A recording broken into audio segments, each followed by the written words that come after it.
kita mendapati sebuah bentuk-bentuk watu dakon, baik dalam bentuk lubang-lubang yang tidak beraturan, ada lubang yang berjajar 4, ada yang memang betul-betul menyerupai permainan dakon. Ya, ada 2 di sisi kiri kanan, kemudian ada 4 baris yang berjajar. Kemudian juga ada watu dakon yang lebih besar, seperti ini. Ini watu dakon yang lebih besar, serta juga berjajar 3 buah. Ada yang lokasinya tidak beraturan, dan juga ada bentuk-bentuk batu dakon yang lubangnya itu sangat kecil sekali. Misalnya seperti ini, hampir tidak terlihat. Tapi ini bentuk-bentuk batu dakon yang lubangnya sangat banyak sekali, hampir puluhan. Termasuk ini juga batu dakon dalam bentuk yang kecil-kecil dan jumlahnya puluhan. Bentuk-bentuk batu dakon dalam batu besar ini juga merupakan warisan dari kebudayaan megalitik atau kebudayaan batu besar, mega besar litik batu. Kebudayaan batu besar sebagaimana Van Heckeren mencatat di seluruh dunia terdapat kebudayaan batu besar. Misalnya saja di Inggris ada Stonehenge, dan di seluruh, termasuk di Asia Tengah, dan di seluruhnya termasuk Amerika kecuali Australia. Bentuk-bentuk peradaban megalitik atau kebudayaan batu besar, yaitu kebudayaan sebelum pengaruh kebudayaan India Hindu-Buddha di Kecamatan Pacet ini juga tercatat dalam bukunya Van Heckeren. Antara lain bentuk-bentuk megalitik itu berada di Dusun Jeruk, Petak, kemudian di Kesiman, kemudian di Wiyu, kemudian di Selawe, termasuk yang sangat banyak itu di Desa Sajen.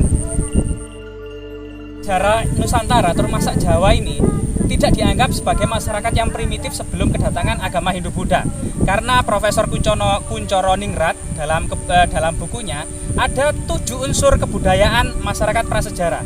Antara lain sistem religi, yaitu pemujaan kepada Yang, kemudian juga mengenal animisme dan dinamisme, pemujaan kepada pohon-pohon besar atau batu-batu besar, termasuk kepada arwah-arwah leluhur. Kemudian ilmu pengetahuan pada masa kuno juga dikenal sudah mengenal astronomi, yaitu mengenal bintang Waluku atau bintang Brujul atau gubuk penceng, yaitu sebuah pertanda jika waktunya menanam padi, yaitu para petani itu mengambil segenggam padi kemudian menghadap ke selatan. Kemudian jika padi yang ada di tangannya ini sudah jatuh, artinya bintang gubuk penceng itu sudah berada lebih ke atas, juga jatuh ke tanah, maka dimulailah menanam padi. Masyarakat prasejarah sudah mengenal bahasa Jawa kuno atau rumpun Melayu Polynesia. Sedangkan sistem kesenian kita mengetahui bahwasanya wayang, gamelan itu juga berasal dari masa prasejarah, yaitu warisan zaman batu. Sedangkan sistem mata pencarian masyarakat prasejarah sudah mengenal masyarakat agraris dalam sebuah komunitas masyarakat bertani yang sudah tidak berpindah-pindah, yaitu menetap dalam suatu tempat tertentu. 6 organisasi sosial atau organisasi kemasyarakatan, masyarakat prasejarah sudah mengenal sebuah hidup berkomunitas dalam sebuah masyarakat desa, memilih dan mengangkat tetua desa yang dikenal dengan rama atau rakai. Kemudian juga mengenal istilah ratu atau namanya datu.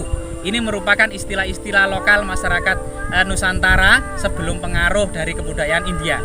Yang ketujuh yaitu teknologi. Masyarakat Polynesia atau masyarakat prasejarah ini sudah mengenal pembuatan kapal-kapal layar yang cukup besar, kemudian yang mampu mengarungi samudra, serta peralatan-peralatan perang seperti tombak, pedang, kemudian juga peralatan-peralatan pertanian seperti sabit, ani-ani maupun bajak, serta berbagai macam alat-alat kesenian termasuk nekara, moko, candrasa, dan lain sebagainya. Sangat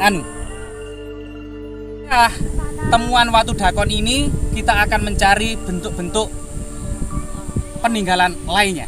Mari kita lanjutkan.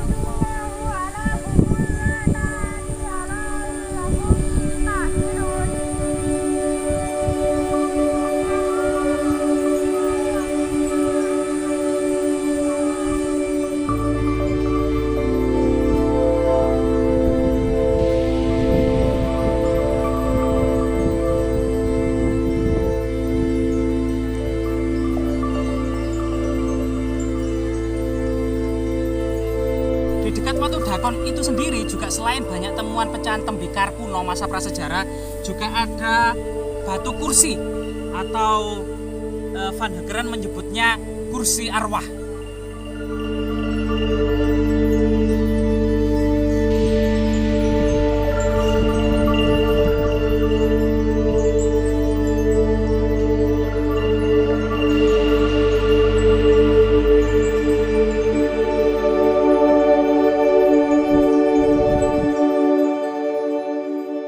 Temuan batu dakon ini juga ada batu lumpang yang sangat besar.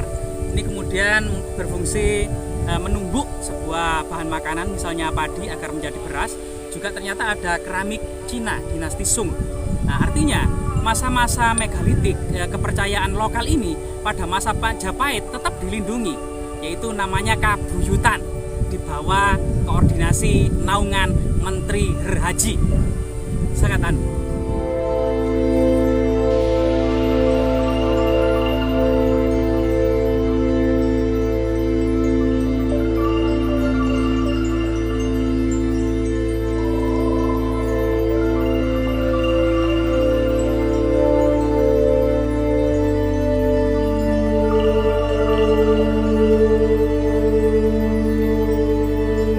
ada sebuah batu lumpang yang tidak terlalu dalam. Kemungkinan batu lumpang ini kemudian bergeser, jadi tidak kemudian datar lagi.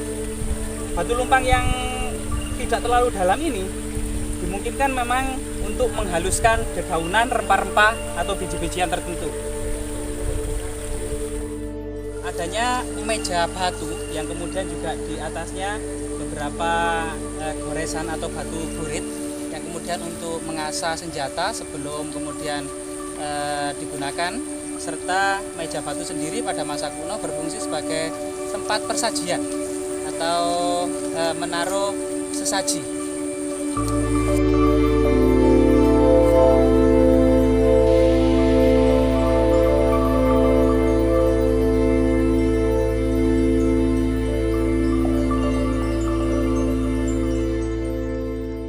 Dolmen besar atau meja batu ini juga pada masa kuno sebagai tempat untuk menaruh sesaji atau sebuah meja persajian, di mana pada masa masyarakat agraris, terutama masyarakat bertani padi ini, padi merupakan juga disebut industri pada masa kuno, tetapi kemudian tidak terputus pada masa peradaban kuno Hindu-Buddha, melainkan memang dilindungi kerajaan-kerajaan kuno di dalam departemen sendiri. Jika agama Siwa di bawah Departemen Dharmadaksa Kasaiwan, jika agama Buddha di bawah Dharmadaksa Kasogatan, sedangkan agama-agama lokal ini di bawah Menteri Herhaji yang disebut juga kabuyutan. Sangat aneh.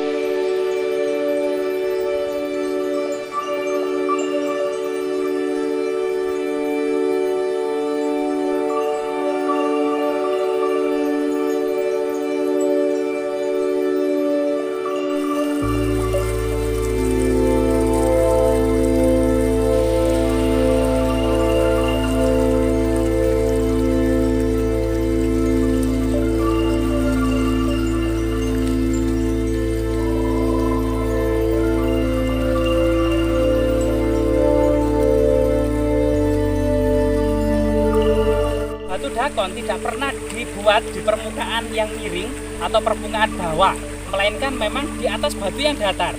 Karena batu dakon ini juga berfungsi sebagai menyimpan tetesan-tetesan air hujan untuk pertama kalinya.